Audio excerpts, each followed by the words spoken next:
Hello, dear viewers. Welcome to Wild Werewolf. Are you ready to embark on a wild and thrilling journey into the world of werewolves? Here, we'll explore the untamed nature, the raw power, and the captivating stories of these mythical creatures. So, get comfortable and let's unleash the wildness together. Werewolf Forest, Chapter 1. Bright afternoon sun shone through the emerald leaves of the forest. I listened to the chorus of songbirds as I walked through the underbrush. I had been walking for at least an hour and must be miles away from my home by now. If home was the appropriate word. I broke through the wall of trees and into the soft sea of grass that covered the meadow. The familiar trickling of water calmed me as it passed over the miniature waterfall and into the large crystal clear pond. A deep breath shuddered through my chest, causing a sharp pain to shoot from my newly injured rib. The pain didn't bother me too much. I was used to it. The cool night breeze gently caressed my face as I sat cross-legged on the cool ground. The sky of the summer afternoon reminded me of paintings in an art museum with the gentle brushstrokes of pale oranges and pinks strewn across the canvas. I lay on my back enjoying the utter blissfulness of the moment. But I couldn't keep the day's events at bay for long. "Maggie, where's my dinner?" yelled my father. "I just got home. I didn't have time to make it yet," I answered calmly. "I slave all day for you, and this is how you repay me. I should kick your lazy, disrespectful ass out on the streets." Ever since my mother died, my father had gotten much worse. He had never been very good to begin with, what with the late-night parties, demanding anything he wanted when he wanted it, smacking my mother around, keeping all the money to spend on himself, and all of the young female associates he had to have dinner with all the time at their place. But now he had gotten much worse. He was drunk almost every night, never paid the bills, brought home every drunken girl from the bar, and now, without my mother as a punching bag, he downgraded to a certain 16-year-old sophomore. Amy. And since my best friend, Andrew, had disappeared a year ago, it had been ever the harder to deal with. "I just got home, Dad. How about you go and make it yourself? You've got the hands." "Why, you ungrateful little..." I dodged a punch aimed at my face but managed to catch a different one in the ribcage. It didn't help that my father took 5 years of taekwondo back when he was my age. He had let me go at the bruised rib, thinking it had hurt much more than it did. In the 3 years of being put through this, I had learned one thing: play dead. I found that if I acted like one punch had grounded me, that he would normally walk away. Normally. Occasionally he got really angry, and after I took my dive he would just keep coming and coming. That's how I got landed in the hospital under an assumed name. I had run straight to the forest. I had discovered it across a deep river that was a short walk from my house. There was a shallower part farther downriver where I could jump across some stones to the other side. The forest stretched for miles and miles, covering the hills in a green blanket. I had explored the forest as much as I could, though never getting farther than maybe 3 miles in. But no one lived there as far as I could tell. In fact, the forest looked undisturbed by humans in general, excepting myself. No one had ever bothered to come over here for hunting or camping because the currents in the river were too strong. And plus, there was a more easily accessible forest in the opposite direction, so this one lay almost untouched by humanity. The sound of footsteps brought my thoughts to a halt. I jumped to alertness and searched for the origin of the sound. I saw nothing but still heard the footsteps getting closer. I quickly scrabbled up a tree, trying to hide from whatever was coming. As the sound grew closer, I kept completely still and breathed as slowly and as quietly as possible. A boy about my age appeared. I hid farther behind the covering of leaves, not wanting to be found. The boy had scruffy dark hair and tattered clothing. He was dressed in what seemed like homemade clothing. His eyes were a deep brown, and he seemed extraordinarily muscular for his age. His jaw was very angular, and he had an almost aged look to his face, knowing. He turned his head from side to side, looking for something. He didn't seem to have noticed me yet. The boy ventured farther into the clearing, still looking from side to side. He then jumped forward, arms stretched, like he was going to belly flop onto the ground. Then in the blink of an eye, the boy was gone. Only a dark figure of a dog, running away from the tree that I clung to, was left.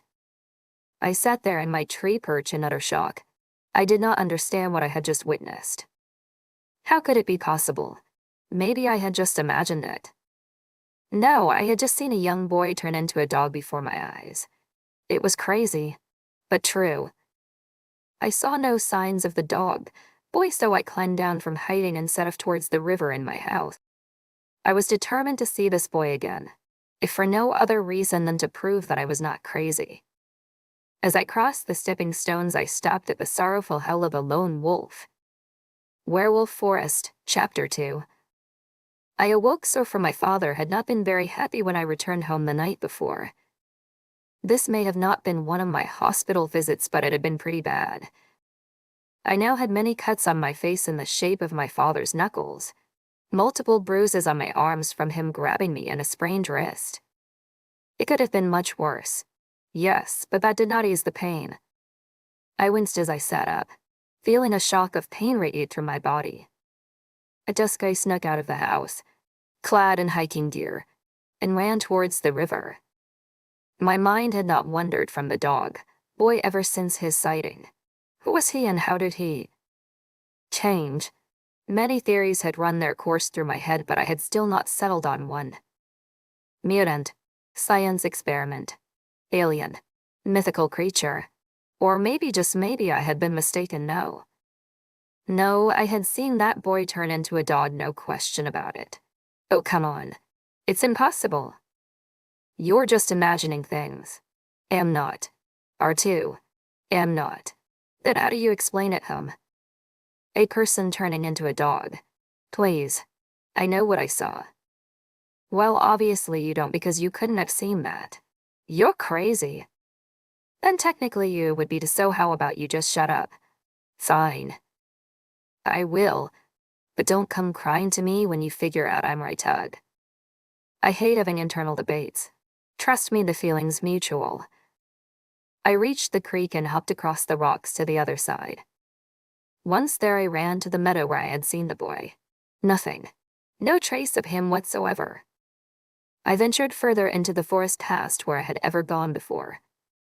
I found many things: a waterfall, a fox's den with little cubs playing outside, a ruin of an old cottage that had long since fallen, a meadow covered in the blossoms of mid-summer, a lake that shone silver with the moon's light, a pond inhabited by frogs, fish, and lily pads with many colors of dragonfly dancing with the glowing sparks of lightning bugs. So many beautiful sights, but no sign of the dog boy. The moon hung high in the star-dotted sky. I hung my head and began to walk back towards the river. I snapped my head around when I heard the snap of a twig. I climbed a tree and once more searched for the origin. I watched in silence as 4 very large wolves came trampling through the trees. The gray wolf that was leading came to a sudden halt, with the others following simultaneously. My eyes widened in shock as one by one the wolves began to shake and blur. Then, in the blink of it, I turned into 3 men in their late teens or early 20s. I let out a small gasp, barely audible to human ears. But then again, whatever these people were, they were not human. 3 heads snapped to where I was hiding. Oh. I dropped from the tree and took off in the opposite direction. Deher. Oh shit. Not good. I ran as fast as my feet would take me, but it wasn't fast enough. Someone barreled into me, knocking me to the ground. I struggled, but I couldn't break the grip that was binding my hands behind my back. Okay, here's how this is gonna go, kid. I'm gonna let you up and you are gonna come with us without a fight, understand? I stayed silent. The knee that was holding me down jammed into my back, making me yelp in pain. I said, "Do you understand?" "Yes." I yelled into the ground. Good, Ed. I felt fabric being tied tightly around my hands, almost cutting off the circulation. Someone grabbed my elbow and pulled me to my feet. I let out a scream that had the potential to shatter eardrums. The man holding me slammed his hand around my mouth and pinned me up against a tree. My back collided into the rough bark, sending a sharp pain up my spine. Will you shut up? You insolent little human. Oh no, he didn't. Oh hell no. I brought my knee up and hit him in a very sensitive place. He groaned and fell to the ground, releasing me. I sped around him and towards the river. Which way was that again? I was lost. Lost in being chased by a bunch of lunatic wolf people. Oh, how wonderful. I continued to run through the dark forest, trying my best to not trip or run into a tree. My hands were still bound and it was very hard to balance. I fell to the ground when someone barreled into me. Now, that wasn't very nice, sweetheart, the rough voice of one of the men said. He wrenched me up by my elbow. I opened my mouth to let out a scream, but his hand snaked over my mouth, silencing me. Now, keep your mouth shut, sweetheart, before we make you. He began to drag me through the underbrush, pulling me back the way we came. The other wolf people came into view. The man holding me brought me in front of the man whom I kicked. His shaggy dark brown hair was hanging in his cool black eyes. He stalked forward with a death glare burning holes into me. A sharp stinging pain shot through my cheek when his claw-used palm met my face. You're going to regret that little act of defiance. Help, he said through gritted teeth.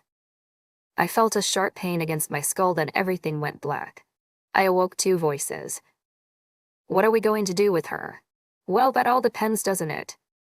I mean, if she doesn't have the gene. There was a long pause. Well, we can't leave her alive knowing our secret. Now can we? Another long pause. No, I guess not. Not alive. Oh no. No, not good. I tried to stand up, but my hands were bound around some sort of pole. I looked around and saw canvas.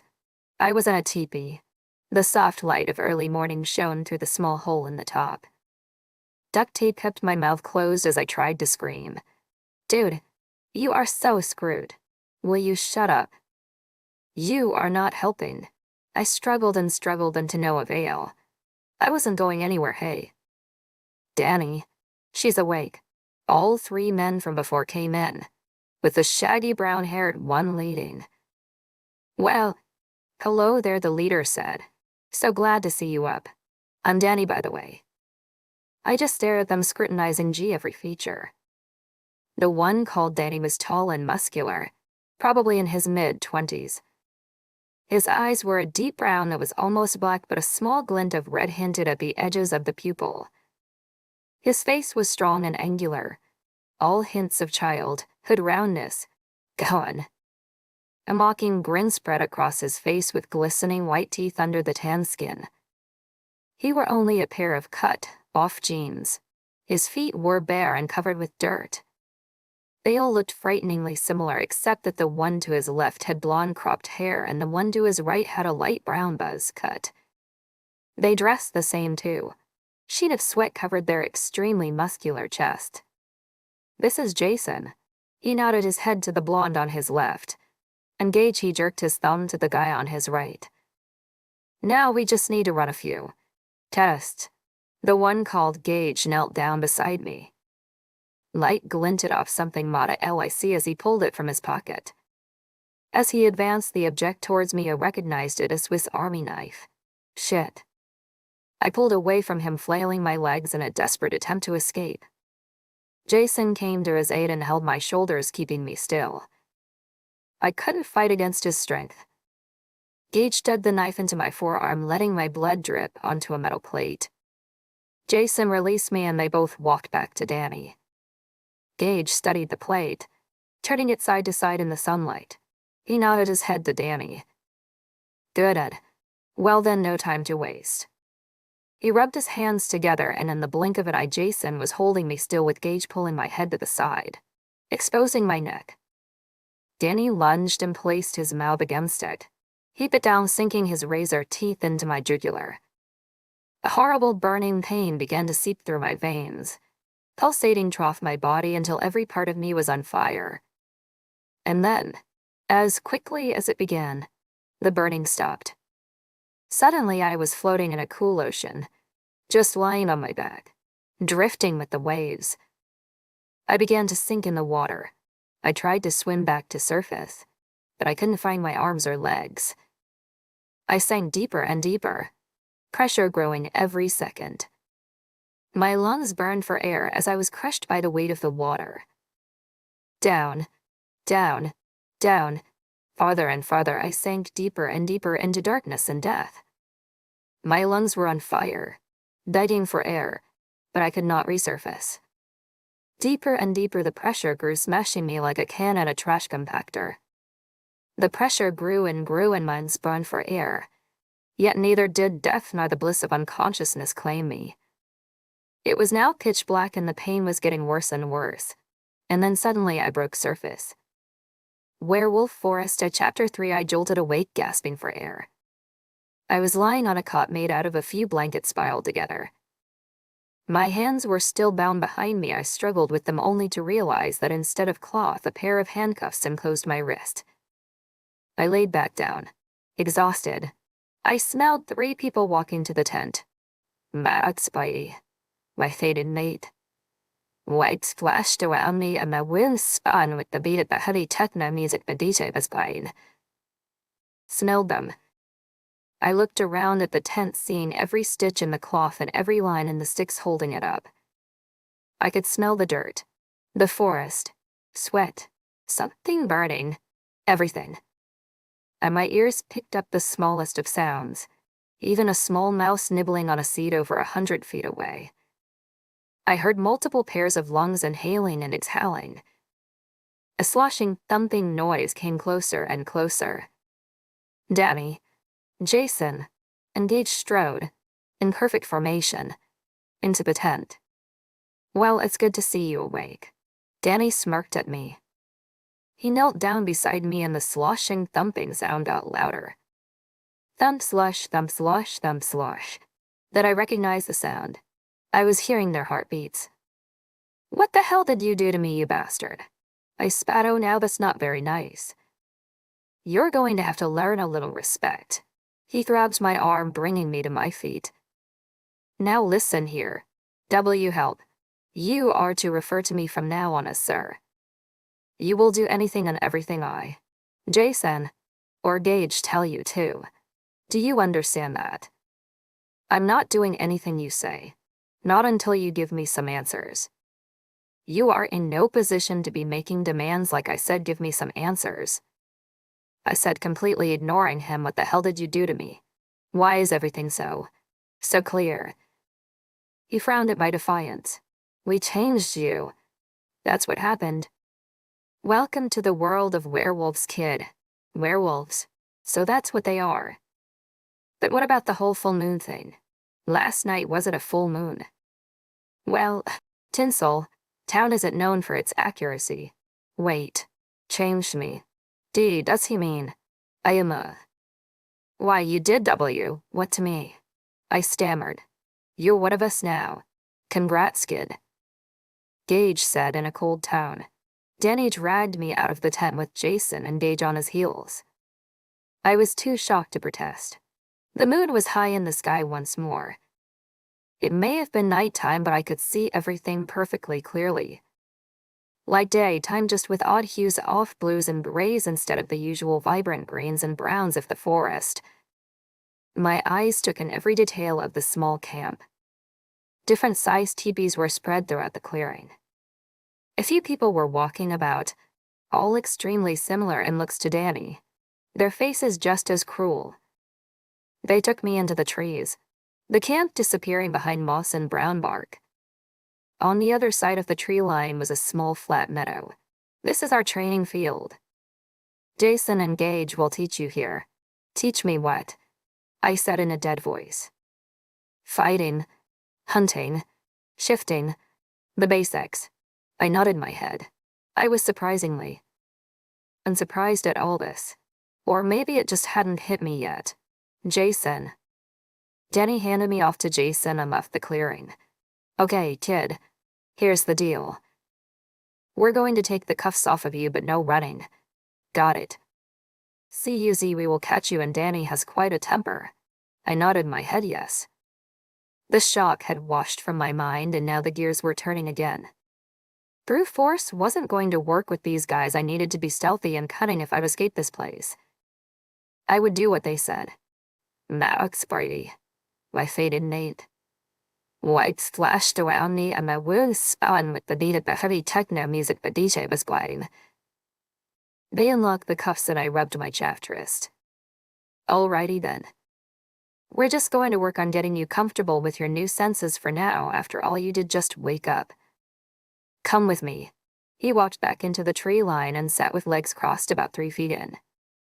"Sit," he said, gesturing in front of him. I sat cross-legged facing him, and Gage sat beside me, obviously making sure I didn't run. "Now I want you to close your eyes and take a deep breath." I obeyed now. "What do you smell?" "The camp." "Elaborate." I sighed and continued. "I smell smoke, sweat, the musk of leather. Like I said, the camp." "Okay, now expand beyond the camp. Reach out to the rest of the forest. Now what do you smell?" I inhaled deeply, drowning out the smells of the camp. Something salty and mouth-watering. I inhaled again, relishing the smell. My stomach growled in hunger. Jason chuckled. "What you smell is a group of deer about a half-mile north. But we will not be hunting today. Now tell me what else you smell." We continued on like that for hours upon hours. I learned what everything was like with my new heightened senses. Did you know water had a smell? Well, it does. Everything does. Jason had even told me that in time I would learn to know each individual by their smell. We spent the day identifying the sounds and smells of the forest and all of its inhabitants. Jason said that sight was deceiving and that my hearing and sense of smell were my two greatest allies. I learned how to identify almost everything by its individual smell and sound. I could tell you how far away a group of deer was, what they were doing, how many there were, and where they were in relation to each other. And surprisingly, I remembered every word he said. And when I say every word, I mean every word. It was like something in my brain was taking everything and carving it in an infinite stone slab in my mind. It was around midnight when Jason stood. "That's enough for now. Get some rest, kid. You're going to need your strength tomorrow." They grabbed my arms and led me back to the tent I had woken up in. They chained one of my hands to a pole and left without a parting word. I laid on my back and closed my eyes, trying to take everything in. How was it possible? I couldn't be what they said. Not that they had explained it much, but these new senses, at least, were proof that they had done something to me. But what? Was I really a werewolf? No, impossible. Or is it? Soon unconsciousness claimed my flooded mind. I awoke to frigid water splashing across my exposed flesh like tiny ice needles piercing my skin. I shot to my feet, looking around wide-eyed. I spotted Gage smirking at me, holding an empty bucket. "What the hell, Gage?" I screamed, now flaming hot with anger. His eyes flashed red as he tackled me to the ground. His open palm collided with my cheek, leaving a stinging trail after it. "You better show me some damn respect, kid, or this could get very ugly. Get off me, you bastard." His fist slammed into my cheek with a power that would have snapped a small tree in half, though it would probably only leave a bruise on my new titanium-like skin. "Listen, you little ingrate. You will do what we say or there'll be serious consequences. And you are to refer to me as sir and only sir. Understand?" "Yes." I sighed, giving up. "Yes." "What?" He growled through gritted teeth. "Yes, sir." I spat. "Good. Now get up. We have training to do." He got to his feet and strode out of the tent. "Son of a bitch, werewolf. You got that right." I shook off as much water as I could, leaving me only moderately damp. "This'll have to do." I cautiously stalked out of the tent. I looked around and saw Jason walking toward me. "Gage is at the training field," he said. I could see him eyeing the red marks that now stained my face. He smirked, I wouldn't keep him waiting if I were you. And with that he turned and walked away. God, these people are going to drive me insane. You already are. Am not. Are too. Am not. Are too. Am not. You're arguing with yourself. Touch. I broke through the tree line into the training field. Gage was nowhere to be found. Where the hell is that idiot? Suddenly I felt a huge weight barrel into me, slamming me to the ground. Well, hello there, kid. Gage said, smirking down at me. About time you got up. Get off. Of me. I growled, make me. Come on. Kid, fight back. I struggled and shifted my body under him, but he was just too heavy. I can't, you big boulder. God, what do you weigh? A ton. His eyes began to glow a blood red. I felt my cheekbone crack as his fist slammed into my face. What did I say about respect, pup? Now fight back. He spat. I can't. I yelled, fear beginning to boil. I struggled, desperately trying to move any of my limbs. Fine then. He scooted up on me, so he was holding my arms down with his knees. He raised his fist above his head and slammed it into my face. Then again, and again, and again, and again. His fist plowed into my face, sending pain and ripples in its wake. I yelled for him to stop, but he ignored me and kept pounding. Soon anger began to boil. It was an uncontrollable and unmistakable bloodlust. I wanted to kill Gage. No, I wanted to do much more than that. I wanted to sink my teeth into him, rip him apart piece by piece, tear him limb from limb. I wanted to gouge his eyes out, tear him into small unrecognizable pieces, claw at his entrails and feed them to the buzzards. I wanted to obliterate him. The loathing radiated throughout my body, making me convulse and shiver with anger. The violent shaking sank to my bones, causing my very being to shake. My skin felt as though it was gelatinous, sliding along my bones and sinew. I began to see red. A chartreuse film covering my vision. Everything began to blur, swirling and twisting like an abstract painting.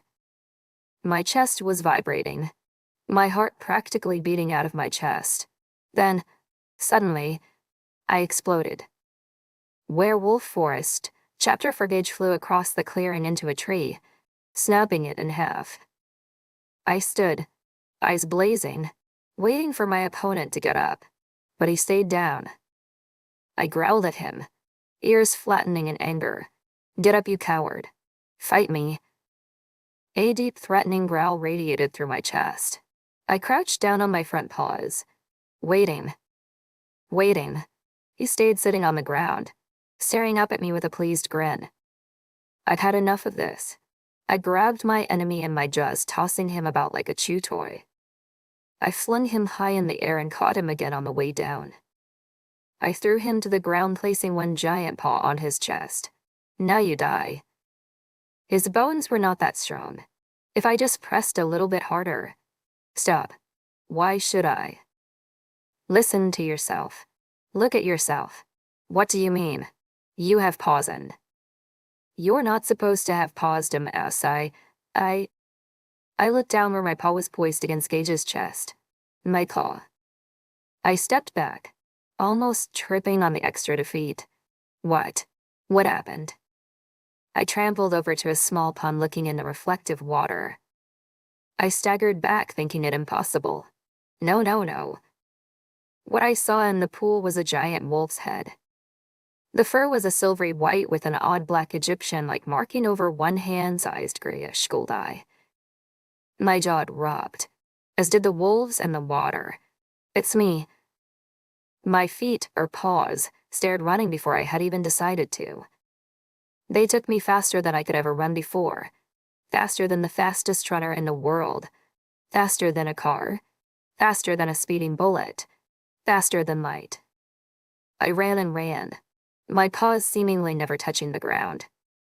I ran in silence, no twigs snapping or leaves crinkling under my gargantuan figure.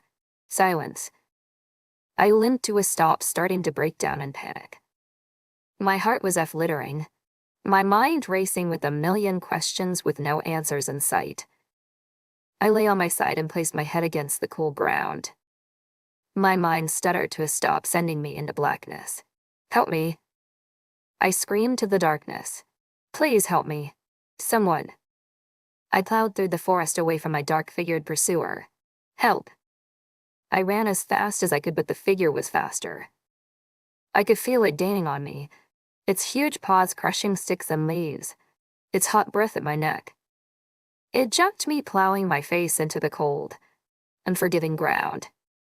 Its talon, like claws, dug into my back. I could feel the blood begin to swell around them, hot sticky liquid streaming down my ribcage. It lifted its paw, and I wasted no time jumping up and fleeing. I heard what sounded like a mutilated chuckle emanating from the creature's chest. It was enjoying it. My spiny, my hated Nate. Light splashed around me and my wounds spun with the beat of the heavy techno music the DJ was playing. My fear, it was eating it up. It was going to play with me before it killed me. Chase me. Touch me. Let me go. Then repeat that again and again and again. It was all a game of cat and mouse. Last time I checked, it never turned out very well for the mouse. The trees were passing in a blur, morphing into one continuous shape. I tripped, falling to the ground.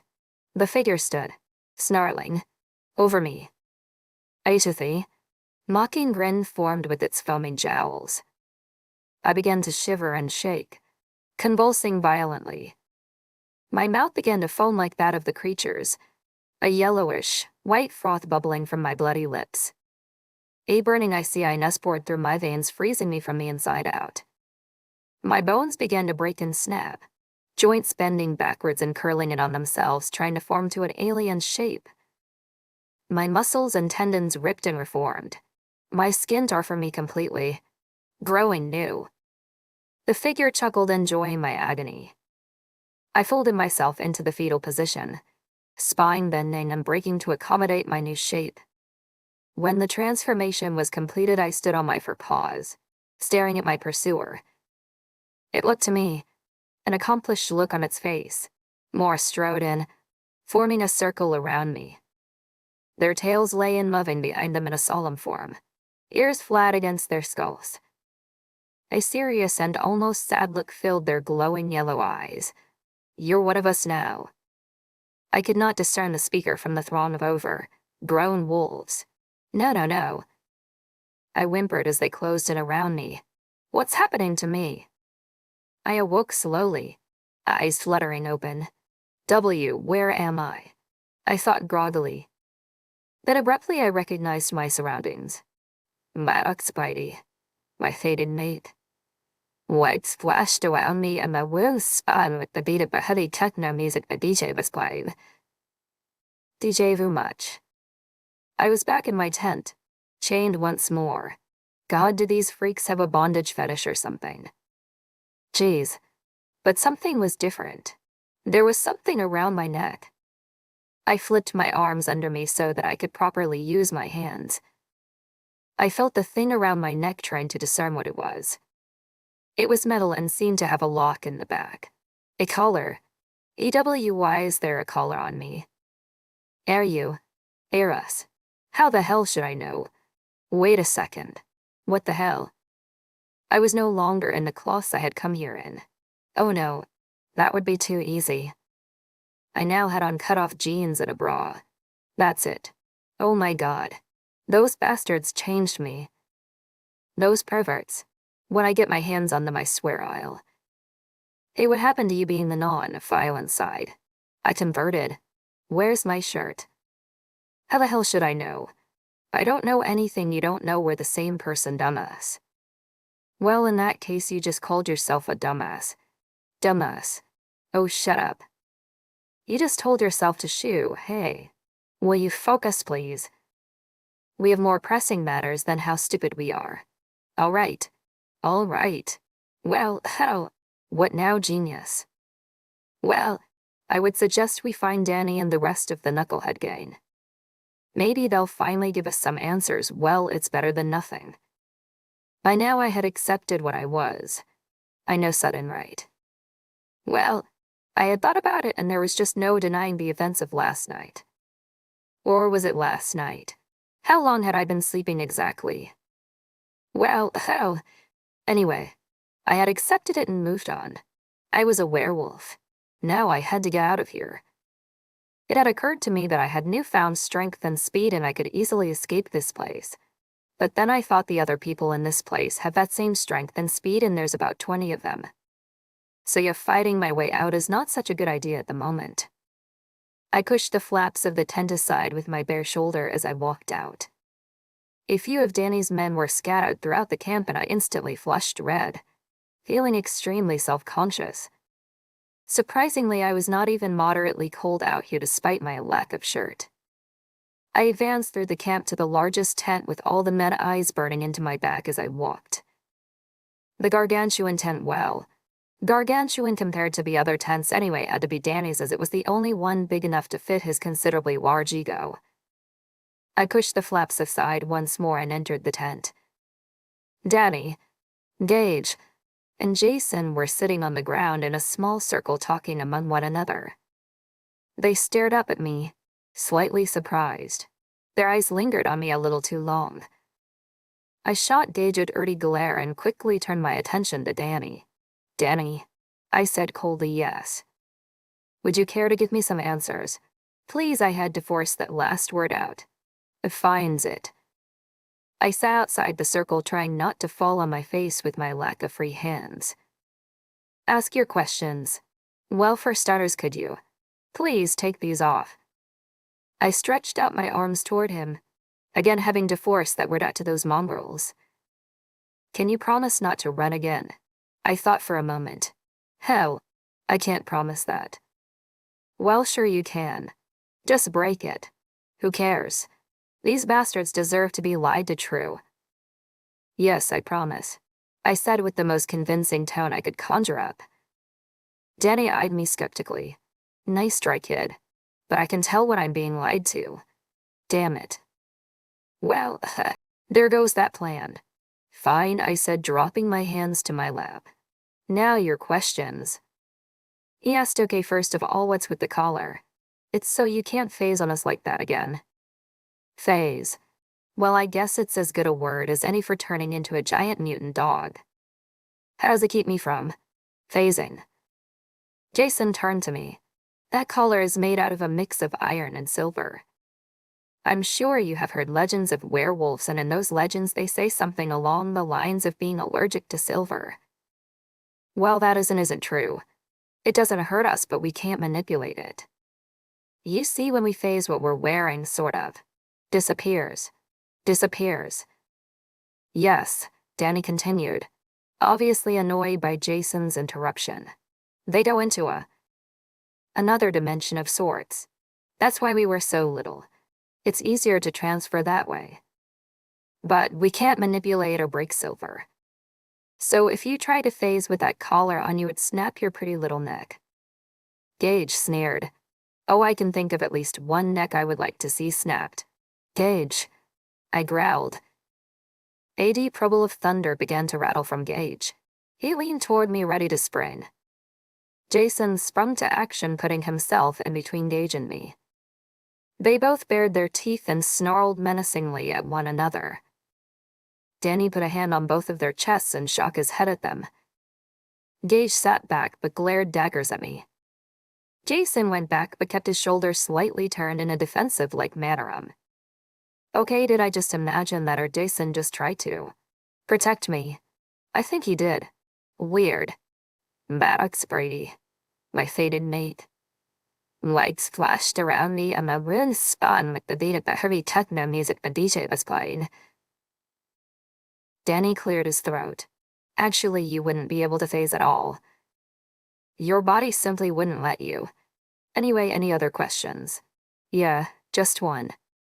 What was that thing on my eye? The marking. I could see every one of Danny's muscles tense then relax again. I don't know. Lie up. Does he really think I didn't catch that? He underestimates us. Huge mistake on his part. Okay, since you're out of questions, Jason. Gage. Take her to the training field. Jason grabbed onto both my shoulders, pulling me towards him. We walked out of the tent and towards the training field, Jason keeping himself in between Gage and me the entire time. Okay, this is just a weird. No kidding. Gage turned and faced us as we entered the open field. You could practically see the daggers flying between Jason and Gage's glares of pure hatred and betrayal. Oh, this was going to be a very interesting lesson. Werewolf Forest, Chapter 5. Hey everybody. Okay, first of all, I just wanted to thank all you readers out there. Now I must say I was disappointed with the amount of votes for my previous chapters. I feel like shooting high, so let's go for 1 vote. So please vote. I also wanted to apologize for the shortness. It's a good chapter though, so I hope that makes up for it. And now I proudly present. Drum roll please. Done it. No. FY if you didn't catch that. That was a drum roll. Werewolf Forest Chapter 5. Done da-da. Today we will be learning combat. Snarled Gage, glaring at Jason. Get over here, you're here. I hesitated. Now he roared. Honestly, after my last beating from Steroid Boy over there, I was a little afraid of him. I know it's stupid, but it reminded me of my father. I ran to his side. He turned to me and slammed his fist across my face, sending me to the ground. A good right hook, he said, is always a good choice. He kicked me in the stomach, and all the air left my lungs. And always remember, when you hit someone on the stomach, always hit below he ribcage, which will render your enemy breathless. He pulled me up by my arm and stood me on my feet. He hit me once, twice, 3 times, holding onto my arm so I wouldn't fall. I could feel the blood begging to ooze out of my EWLY split lip. His foot collided with my chest and I flew across the field, skidding to a stop in the dirt. And of course, a good combination is always key. He was over me in a second, plowing his fist into my face again and again. I threw an unaimed punch and regretted it instantly. He caught my hand in his fist and bent it backwards. I heard a snapping sound that was followed by a sharp, burning pain running down my arm. He released my hand and my arm fell limply to my side. He picked me up by my good arm and swung me, face first, into the ground. I tried to push myself up but fell back to the ground when my wrist practically screamed at me. I screamed in agony when he crushed my leg under his bare, tall-used foot before placing it against my back. You're pathetic. You're weak. You couldn't hurt me if your life depended on it. You would be useless in a fight. You're a frail, sniveling little brat, and you will never belong anywhere. We have no use for a pathetic little bitch like you. He raised his foot, ready to bring it down and break my spine. I shut my eyes, bracing myself for the paralyzing pain. Suddenly I heard something that sounded like 2 rocks slamming together. I turned my head to see Jason on top of Gage, pounding his face again and again. Ever touch her again and I'll break your neck, he yelled. He got up and kicked him once in the ribs before walking towards me. He picked me up bridal style and headed back towards the camp. Jason. Jason turned at the call of his name. Gage was now sitting up, bracing himself with his elbows. Starlit blood was dripping from his nose and mouth. You traitor. You're betraying your pack. Your brothers all for this. This girl. Betrayal and hurt dripped from his mouth with the blood. His deep brown eyes shone with hate. Jason stared silently at Gage for a moment before turning around again. He looked down at me with an unreadable mix of emotions on his face. Come on, Nagy. Let's get you fixed up. The training field and the bloody Gage disappeared behind a layer of trees as I was carried away by my captor and my savior. Jason laid me softly on a fold-out cot inside a large tent. My wrist and leg were strangely numb now, and I could feel my face begin to swell. Jason wrapped my injured limbs in an elastic band, mostly immobilizing them. He dampened a piece of gauze and cleaned the blood from my face. What, no chains? I gasped as a chuckle sent a sharp pain through my chest. No, he said, smiling. They really aren't necessary for someone who can't walk. Just wait a few days, then we'll both probably get cuffed. He pulled a stool up to my cot. A few days? Are you nuts? There's no way I'll be able to walk in a few days. We wolves heal a lot faster than your average bear. You'll be just fine in about 3 days. Well, but at least there's a silver lining to this mess. But a small one. Very small. Practically microscopic. But it will take what we can get. He began to play with my hair while looking down at me with soft-hined eyes. A half smile pushed up one cheek, creating little wrinkles near his eyes. Weird.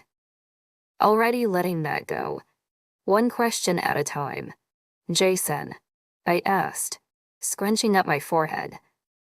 He said, still stroking my hair. Why did you help me? He looked away from me and dropped his hands. He sighed heavily. Maggie, Jason.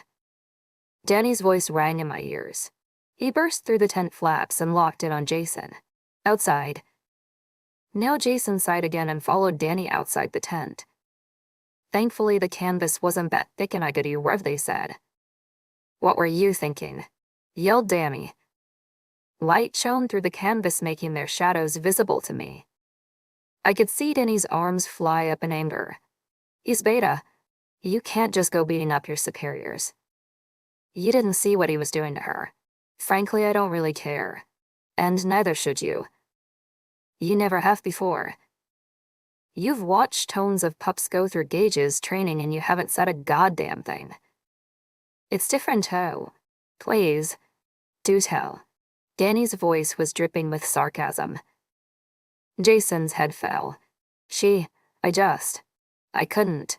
Jason was choking on his words. She's a pawn. Jason, nothing more than a means to an end. You can't fall for every helpless girl that comes into this camp. You know what happened last time. I forgave it that time, but don't think I will again. Danny's shadow stalked off, leaving Jason standing there alone. Last time. What last time? Jason walked slowly back into the tent. Maggie, I said, looking at the dirt floor. I've got to go. I'll check up on you later. He looked as if he were on the verge of tears as he left the tent. Holy crap. Whatever happened before must have been pretty bad to do that to him.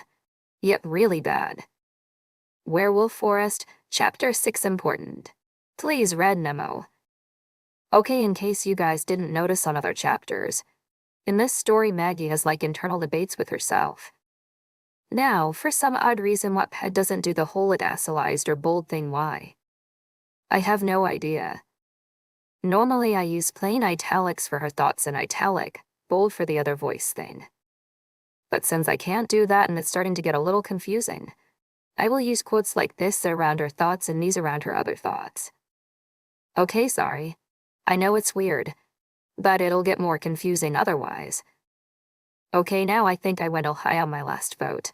Also, let's try for 15 votes, okay? Can we do that? It would be greatly appreciated. And remember, feedback is always appreciated. Oh, and thank you to my 13 fans. You guys rock. P.S. Sorry it took so long. Blame the school for homework, my mom for grounding me, and whatever bug I have that's making me sick. Okay, presenting Werewolf Forest Chapter 6. Dun da da dun. Dun da dua. Today, we will be learning basic shifting. Danny faced me in the training field. It had been for days since the incident with Gage. I had seen neither hide nor tail excuse the pun of him or Jason, though I had spent much of that time lying in a cot with my wrist chained to one of the posts. Isn't my life just freaking wonderful? Answer, no. It freaking sucks. Today was my first day out of the med tent and I was already on the training field again. Can anyone say drill sergeant? Come here. Maggie. I walked over to Danny. Like Gage, I wasn't afraid of this guy spontaneously ripping my limbs off, though I never let my guard down around these lunatics. He reached into his pocket and I immediately tensed. I relaxed when he pulled out a key instead of a gun or a knife. He grabbed my arm and swung me around so my back was facing him. I knew it best not to argue. This particular member of the psycho pack had a serious case of inflated ego syndrome. Apparently he was the alpha, and he thinks that automatically means that I have to obey every word that drips from his pathetically arrogant mouth. What an idiot. But it was extremely easy to offend this guy, and when you did, all hell broke loose. I saw it happen when I was lying in the tent. Well, hell, heard it happen, but you get my point. Apparently, one of the pack members had mouthed off to Danny. Now Danny boy didn't like that, so he had the poor guy whipped and then tied to a pole for 3 days straight. I saw him being released this morning after 3 days of not moving. No water, no food, his back torn and still, healing pink lines. He looked like his soul had been broken. This guy was nuts, but unfortunately, everyone who followed his orders like their lives depended on it. Therefore, if I had any hope of getting out of here, I had to get on his good side. Or at least, not get on his bad side. Danny twisted the key in the lock that held my collar together. I felt the heavy metal slide off my neck. It's amazing how light your neck feels when the 5-pound metal chunk that's been encasing it for a week is finally removed. I reached my hand up to my neck and felt the raw spot that had healed and been Ray opened again and again. It felt smooth, like scar tissue, which it probably was. Now began Danny. Last time you shifted, it was involuntary, caused by severe emotion. Later on you will learn to control those emotions. But for now, we will work on being able to phase at will. I nodded my head, indicating I was listening. Which, of course, I wasn't. My mind was racing, calculating the distance between me and Danny, us and the camp, me and safety of the woods. He had taken the collar off. Maybe now was when I could escape. My eyes were darting around the clearing, looking for any escape route. Danny must have seen where I was looking because he stuck 2 fingers in his mouth and whistled. Just then 4 of the pack broke through the tree line. I didn't know their names, but I think I had seen them around the camp. He made some hand motions at them and they spread out around the rim of the clearing. We will have no running off today, he said as he turned to me, an arrogant smirk plastered on his face. Perfect. Just perfect. Now, when you shift, you must feel it in your heart. You must know that you are a wolf. You must be the wolf. You are the wolf. Be the wolf. Nice. Dude, what are you? A fortune cookie. Trust me, it took all I had to not burst out laughing. I mean, be the wolf. Come on. I bit the inside of my cheek and nodded my head. Close your eyes. I obeyed. Imagine yourself as a wolf. Feel the wind through your fur. Feel the brush under your paws. Let your instinct take over. I took a deep breath and did as he said. I let the image I had seen in the water that night fill my mind. My white fur. My black nose. My oversized paws with their sharp claws. My pearly white fangs that could sink into an iron bar. My metallic gold eyes.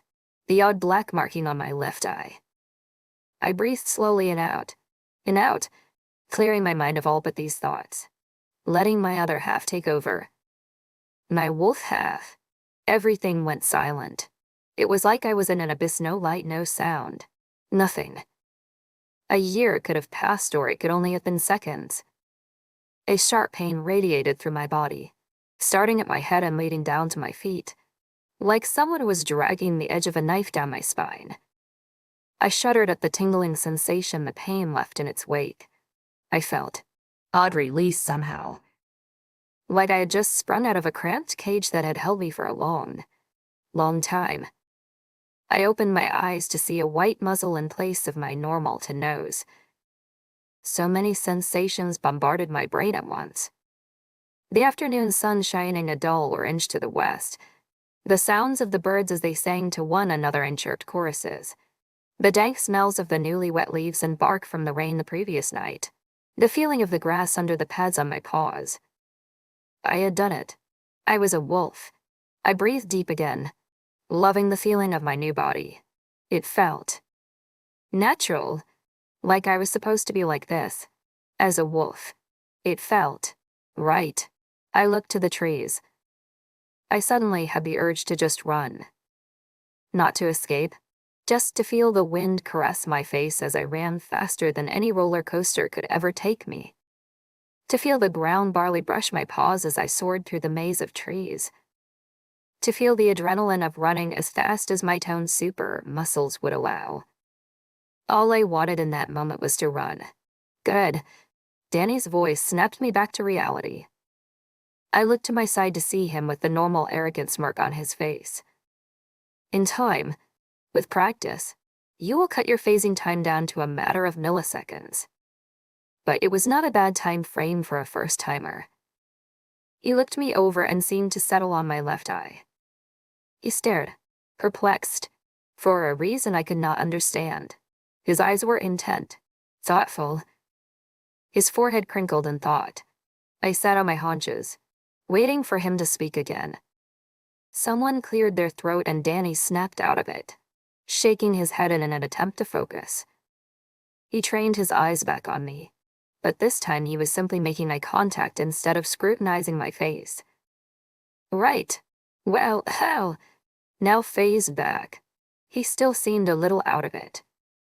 I tried doing what I had done before, just in reverse. Since Captain Clueless over there hadn't exactly told me how phased back, I pictured myself as a human. My brown hair gently swept over one eye, my full pink lips, my green eyes with the rim of topaz around the pupil. I tried to remember what it was like to walk on two legs, to speak English, to have opposable thumbs. I fell into the abyss again. Total sensory deprivation. No light, no sound. Nothing. I began to feel pressured, like I was at the bottom of the ocean and the water was crushing me like a boot on a soda can. The squeezing sensation faded, but I still felt trapped, strangely claustrophobic. Like someone had put me back into that cramped cage. I hated it. It felt like I was wearing a mask, a costume. Like someone tried to stuff me into a too small skin that wasn't mine. The world burst back into life, all my senses going on red alert. I was now back in my human form, my flesh exposed where the bra and cut-offs didn't cover it. Thank God that the hair on my legs was to sun, bleached to notice. That could get embarrassing. Not that I cared what those freaks thought or anything. My alertness faded and I now just felt wrong, like a pig eating pork chops. Just Max Spidey, my faded mate. White splashed around me and my wounds spun with the beat of the heavy techno music the DJ was playing.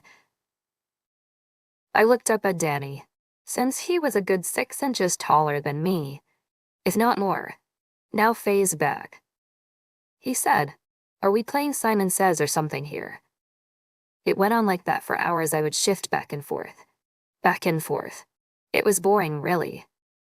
I got marginally faster. That barley. I went from 4 minutes phasing time to 3. Well, de-freakin'. Golly gee. 1 whole minute. We headed back to the camp. My aggravating collar now securely attached to my neck. They sat me in my tent again. The small little teepee that I had known as home for days ago. They attached a chain to my wrist and left. The chain was longer than usual. I could actually get up and walk around, but I didn't. I sat there, not thinking about anything in particular. Just then Jason pushed the flaps of my tent aside and entered, a tray of food in each hand. "Room service," he said, grinning. "Hey, Jason." "Hey, Maddie. How are you?" "I'm all right, I guess." Besides the obvious. Of course. I jingled the chains on my wrist. His smile faded instantly. "Right. So anyway, here's dinner." He placed a tray of cooked meat of some unknown animal, some bread, and crackers. He also handed me a bottle of water. I had been eating the same thing, save for the occasional vegetable or fruit. For the past week now. Yup, I had counted. It had been about 7 days now. Or, at least, I think it had been. Okay, let's just go with 7 days. Time was almost stagnant here. It meant nothing. You slept when you were tired. You ate when you were hungry. You trained when the bozo band told you to. That's how things worked here. If it weren't for the sun crossing the sky in its permanent path, I would never be able to tell the difference between one day and the next. Night and day. It was aggravating to say the least. He sat next to me and began to chow down. I picked up the meat with my hands and began to take bites off it too. Yes, I used my hands. Let's just say they weren't real big on table manners here, or any kind of manners I cc'd while so. I began, my mouth half full. Haven't seen you around lately. I was dying to ask him about what Danny had said, about the other time. But going on his reaction to when Danny had brought it up, it seemed like a touchy subject, yeah. He said, his forehead crinkling, I've been busy. With what? Nothing much. Just stuff. Aha. Sure. What stuff? I cried. You're nosy. You know that. I'm not nosy. You're just not giving me a straight answer. That's Spidey. My faded Nate. White slashed around me and my wound spun with the beat of the heavy techno music the DJ was playing. Just boring pack stuff. That's all. That's Spidey. My faded mate. White splashed around me and my wound spun with the beat of the heavy techno music the DJ was playing. Okay, if you say so. He rolled his eyes. Fine. Don't believe me, okay? So how long till I'm D-chain, iffied? I asked, changing the subject. The constant chains were starting to grind at my last nerve. Okay, that was an understatement. It was more along the lines of taking chainsaw to a twig, until Danny thinks you won't run. It would be really stupid of you to do, though. And why is that? Well, hell, Danny and Gage have a little bit of anger management issues. I interrupted. Well, I was going to say a temper, but that works too. He chuckled. So if you tried to run, and we would catch you, by the way, you would be in for unpleasant circumstances when you got back. I remembered what had happened to that poor guy that had mouthed off to Danny. If he got 5 lashings and 3 days tied to a post for that, what would they do to me for running away? I shuddered at the thought. Well, I just would have to be extra careful not to get caught then, wouldn't I? Oh, and if you want them to start to trust you so you can get D-chain, if he snickered at my made-up word. You might want to start calling them sir. I gave him a sideways you're kidding me right. Look. Just trust me on this one. He turned his head to the side and locked his eyes with mine. If you want them to trust you, he said each word slowly and deliberately, like he wanted me to hear something beyond the words. Try being a little bit more agreeable. I stared at him for the longest time, trying to figure out what he was trying to get through to me. If I want them to trust me, what could I get out of them trusting me? Well, like he said, they would take the chains off. Right. But wait. They would take the collar off too. Yeah, and no more bodyguards at training. They may even let us go out of the camp by ourselves. If they trusted me, we could run. I nodded my head, letting him know I understood. He smiled. Good. He stood up. I need to go. But I'll come back to visit you soon. Don't forget about what I said. I won't. Okay, bye. He took our empty trays and left me sitting with a new fire of hope burning in me. But, unfortunately, this hope required me to throw away my pride and give in to the leader, Almighty Danny. Great. I laid on my makeshift mattress and let unconsciousness take me. I was in the training field again with Danny, but this time, Jason was with us. That made me feel oddly better. Maggie, said Danny. Jason looked at me meaningfully. I internally groaned. Yes, sir, I answered. Danny looked taken aback. Obviously, he hadn't expected me to be so polite. Shift into your wolf form. Yes, sir. The words came out like briars scratching against my tongue. I knew it would all be worth it in the end. I concentrated on phasing into my wolf form. I pictured my wolf form in my head, and it happened almost instantly.